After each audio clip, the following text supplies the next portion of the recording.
जय माता दी दोस्तों, हर हर महादेव। स्वागत है आपका हमारे YouTube चैनल अभव्या वर्ल्ड में। दोस्तों, आज की इस वीडियो में हम आपके लिए श्रावण मास के शुक्ल पक्ष में पड़ने वाली हरियाली तीज की व्रत कथा लेकर आए हैं। देवी पार्वती अपने पूर्व जन्म में दक्ष प्रजापति की पुत्री सती थी। उस समय दक्ष प्रजापति के विरोध और इच्छा के विरुद्ध जाकर देवी सती ने महादेव जी से विवाह किया था। दक्ष प्रजापति भगवान विष्णु से देवी सती का विवाह कराना चाहते थे, लेकिन देवी सती भगवान शिव को अपना पति मान चुकी थी। अंत में पुत्री की खातिर दक्ष प्रजापति को भगवान शिव के साथ सती का विवाह करवाना पड़ा, लेकिन दक्ष प्रजापति फिर भी शिवद्रोही बने रहे।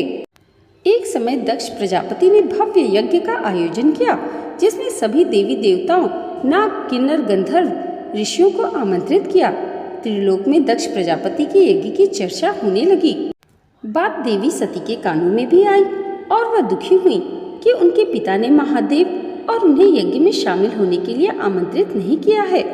इस बात से देवी सती को बहुत ही दुख हुआ और वह फिर भी बिना बुलावे पिता के यज्ञ में जाने की जिद करने लगी।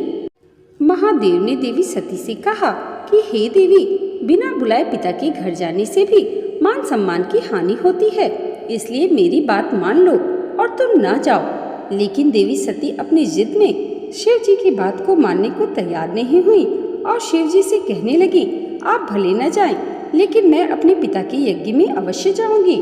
और वह शिव जी की आज्ञा के बिना ही मायके चली आईं।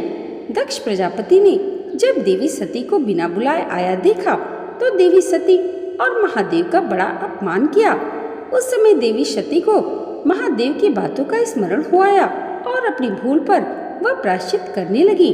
सती ने कहा कि महादेव के मना करने पर भी मैं यहाँ आई और मेरे कारण मेरे पति का अपमान हुआ है, अतः अब किस मुंह को लेकर शिव के समक्ष जाऊंगी।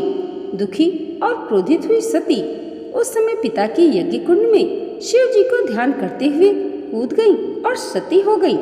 देवी सती के अग्निकुंड में देह त्याग की सूचना मिलते ही भगवान शिव ने अत्यंत क्रोधित होकर वीरभद्र को प्रकट किया, जिसने दक्ष प्रजापति के यज्ञ को नष्ट कर दिया।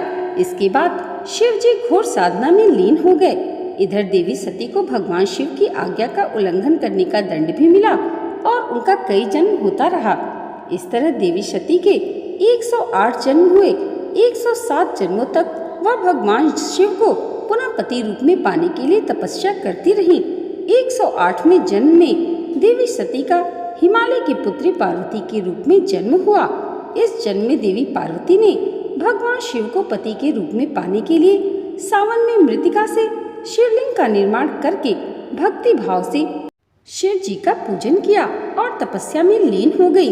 देवी पार्वती की तपस्या से अंत में प्रसन्न होकर हरियाली तीज पर भगवान शिव प्रकट हुए और देवी पार्वती को वरदान दिया कि तुम मेरी अर्धांगिनी बनोगी। इस तरह देवी हरियाली तीज के दिन देवी पार्वती को भगवान शिव से मनोनुकूल वर की प्राप्ति हुई। इसके बाद भगवान शिव ने देवी पार्वती के आग्रह पर कहा कि जो भी कुंवारी कन्या हरियाली तीज का व्रत करके भगवान शिव और देवी पार्वती की पूजा करेंगी, उसे कामना के अनुसार सुयोग्य पति की प्राप्ति होगी।